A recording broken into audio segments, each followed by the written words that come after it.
Hello, immigrants. To the people of the great state of Minnesota, from a fellow immigrant, I wholeheartedly thank you for standing up for immigrants in your state.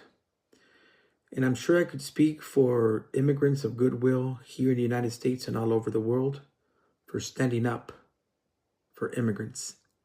And as you already know, Minnesota did not begin as we see it today. Minnesota has changed with the new arrival of immigrants. Minnesota was Dakota land. And I want to share some real American history. Listen closely. They tell you that Minnesota is clean, polite, progressive, nice. That image is true today. We see it all over the world. It did not exist in the beginning in the 1800s. Minnesota was built on stolen native land. It was enforced with starvation, with exile, with mass execution. Minnesota did not begin with kindness. It did not begin with altruism, as we're witnessing here on TikTok and the news. It began with violence. Before Minnesota was a state, it was Dakota land. The Dakota people, also called Sioux, they lived along the Minnesota River Valley for generations. They farmed and they hunted. They governed themselves. This was their homeland. Then the United States came for it. In 1803, the United States claimed this region through the Louisiana Purchase. Land bought from France that France did not own. No Dakota consent, no Dakota treaty, just ink on paper signed thousands of miles away. Then came the treaties in 1851, under pressure, under threat. The Dakota were promised money, food, and supplies in exchange for 24 million acres of land, almost all of southern Minnesota. Those promises were broken immediately. Payments delayed, food withheld, supplies stolen by government agents and traders. By 1862, Dakota families were starving. Children were dying. Elders collapsed from hunger. One of the settlers said, "Let them eat grass. Let them eat grass." Remember that mindset. Starvation did not happen by accident. It was policy. In August of 1862, starvation turned into resistance. The U.S.-Dakota War began. 6 weeks, hundreds died. Then came punishment. More than 300 Dakota men sentenced to death. Trials that lasted minutes. No defense, no witnesses. 38 were approved for execution. December 26, 1862, Mankato, Minnesota. 38 Dakota men were hanged at once in front of a cheering crowd. This is not justice. This is terror. After the hanging, Minnesota expelled the Dakota people entirely. Men, women, children, forced marches, prison camps, thousands sent to Crow Creek, dry land, no food, no shelters, hundreds died.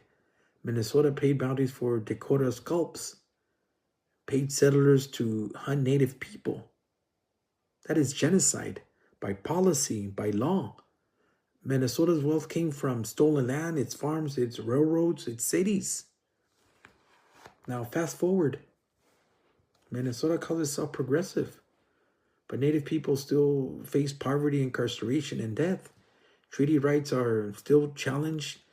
Sacred land is still violated. Pipelines still cross Native territory without consent. Now, let's talk about today. Today in Minnesota, the federal government sticks eyes on immigrant people. The same government that starved Native families now raise immigrant homes. The same system that criminalized Dakota survival now criminalizes immigrant survival. Children wake up wondering if their parents will be taken. Workers disappear from job sites. Families are separated in silence. 5-year-olds are being kidnapped and shipped to Texas. Their father deported. This is not about safety. This is about control. MAGA waves a flag here and screams law and order. Law for who? Order built on starvation and rope. They shot about illegal immigrants while standing on land taken by force. No consent, no treaty honored, no moral authority. And to Latino voters who support Trump, listen carefully. This is not about identity. This is about power. How dare do you support a movement that criminalizes immigrants while benefiting from stolen native land? How do you defend border draws through broken treaties? How do you deport your own people? How do you say illegal while ignoring illegal executions, illegal exiles, and illegal land theft? That contradiction matters. History matters. Truth matters. Minnesota was not empty. It was taken. Minnesota was not settled peacefully. It was enforced with hunger and rope. Minnesota is not innocent. It never was. So when the state tells immigrants through the federal government to obey the law, ask whose law? When ICE knocks on the door, remember whose doors were kicked first. You cannot claim justice without truth. You cannot claim law without accountability. You cannot call anyone illegal while standing on stolen land. Silence protects the lie. Truth exposes it. Minnesota remembers, and history is watching. To the people of Minnesota, thank you for standing up to a wannabe dictator. Thank you for standing up to ICE. God bless you. I'm your reliable source.